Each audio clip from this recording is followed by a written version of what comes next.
Bienvenue dans cet épisode numéro 18 dédié au haut des principes solides, Open Close Principle.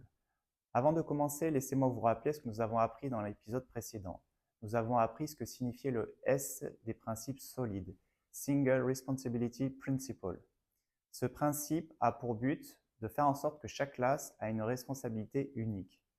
Nous avons vu à travers l'exemple de java.io.file que cette classe du JRE avait beaucoup trop de responsabilités puisque cette classe gérait à la fois tout ce qui relevait du pass, du chemin, mais également de tout ce qui était interaction sur les fichiers, création, modification, etc. Le langage Java a évolué avec java.nio dans lequel a été introduit la classe files au pluriel qui concerne uniquement les interactions avec les fichiers et la classe pass, tout ce qui relève des chemins.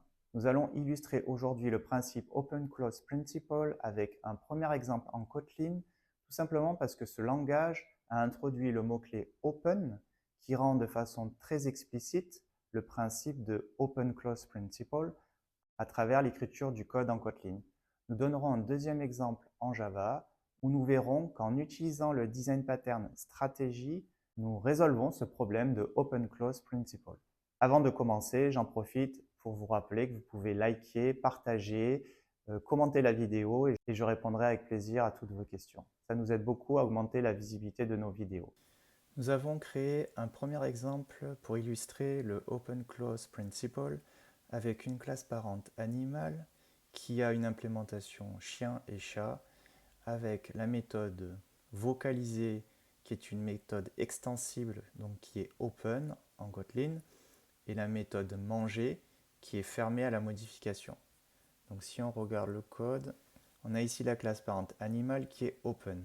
Cela signifie en Kotlin que l'on peut avoir une classe fille chat qui étend animal et qui va pouvoir redéfinir la méthode vocaliser tout simplement parce qu'elle est définie également open dans la classe parente. Si par exemple j'avais dit que cette méthode n'est pas open, à ce moment-là, Kotlin refuse que je redéfinisse cette méthode. Donc là, ce qui est intéressant avec Kotlin, c'est qu'on a un mot-clé open qui permet vraiment de matérialiser le principe Open Close Principle. Et là, le fait ici que j'ai mis donc manger sans justement le mot-clé open, ça signifie qu'au niveau des classes filles, je n'ai pas la possibilité d'étendre cette classe. Si je le fais, ça va être refusé. Manger. Voilà. Je mange. Ici, il me le refuse parce que par défaut, en fait, la méthode est finale dans le langage. Elle est implicitement finale. Donc là, on voit bien avec Kotlin, on a un typage qui est plus fort qu'avec Java, puisque en Java, les méthodes ne sont pas par défaut finales. Ici, par défaut, elle est considérée comme finale. Donc, elle est fermée à la modification. Et ici, la méthode vocalisée, elle est ouverte aux modifications. Donc là où on voit qu'on respecte le principe Open Close Principle, c'est que on va pouvoir créer un nouvel animal sans modifier l'existant. C'est-à-dire là j'ai créé un chat, donc il vocalise miaou, un chien, il vocalise waf, et donc je peux créer un nouvel animal qui va vocaliser différemment, une vache, etc., peu importe, sans affecter l'existant, donc je respecte bien le Open Close Principle. Là si je lance le code, donc j'instancie un animal. Donc par défaut, l'animal il vocalise par défaut. Ensuite, j'instancie un chien, il vocalise selon ce qu'il a redéfini. Pareil pour chat. Là, je vous ai donné un autre exemple où on ne respecte pas justement le Open Close Principle, puisqu'en fait, dans vocaliser, on va dire si c'est un chien, alors il aboie, etc. Si c'est un chat ou une vache, chacun fait à sa sauce. Donc là, on voit qu'on ne respecte pas l'Open Close Principle, c'est qu'en fait, s'il y a un nouvel animal, on va être obligé de modifier l'existant, de modifier cette méthode vocalisée. Donc on viole le principe de fermer aux modifications puisqu'on modifie la méthode vocalisée pour la faire évoluer. Donc là, typiquement, on a une implémentation qui ne respecte pas le principe. Je vous donne un autre exemple de Open Close Principle qui est respecté. C'est tout simplement associer pour un clavier à une touche, donc la touche entrée, escape, espace, un affichage qui correspond au nom de la touche. Là, on a tout simplement créé une map avec un runnable. Le runnable qui est une interface qui a une seule méthode abstraite qui nous permet d'utiliser les lambdas, comme nous l'avons vu dans l'épisode sur la programmation fonctionnelle. Donc ici, nous instancions la classe et nous demandons de traiter pour la touche entrée. Donc qu'est-ce qu'il fait pour traiter? Il prend le code qui est passé en argument, il va lire ce qui correspond à la clé et il va afficher le message qui correspond. Là, on appelle avec la clé Enter et puis on voit qu'on peut ajouter, on peut enrichir le comportement pour la tabulation. Donc on voit bien qu'on n'a pas eu besoin de modifier le code existant pour ajouter un nouveau comportement avec la tabulation. Donc là, on a bien respecté l'Open Close Principle.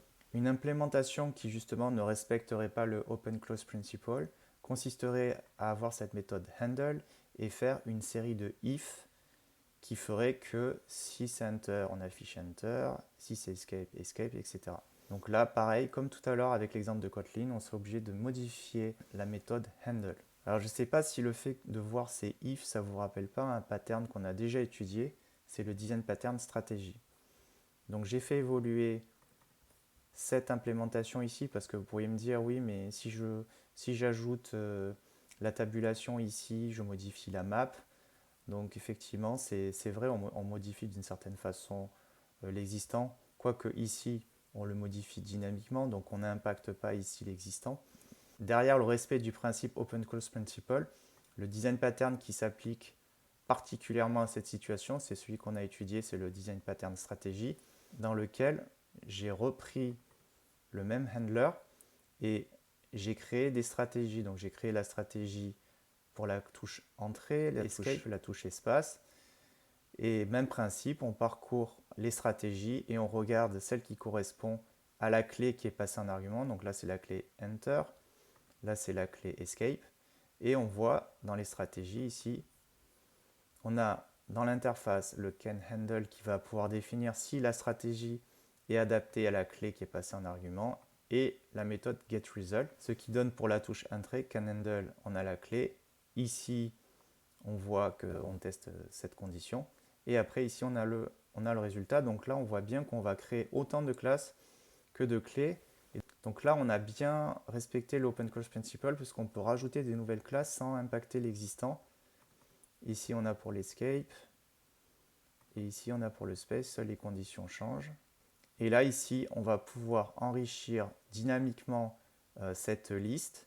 Donc, soit par l'initialisation, soit comme tout à l'heure, on va rajouter une méthode qui va permettre de mettre à jour ici public void add stratégie.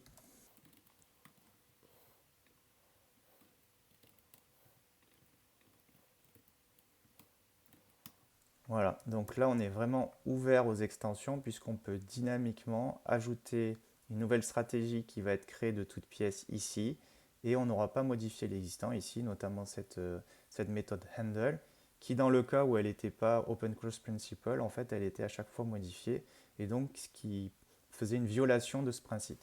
Ici vous avez le diagramme UML qui permet d'illustrer les classes que nous venons de voir avec ici l'interface KeyStrategy, les implémentations pour la touche Enter, Escape, Space, et ici le handler de la stratégie qui va permettre de gérer par clé le comportement et de rajouter dynamiquement une nouvelle stratégie. Donc on peut évidemment créer autant de stratégies que l'on veut.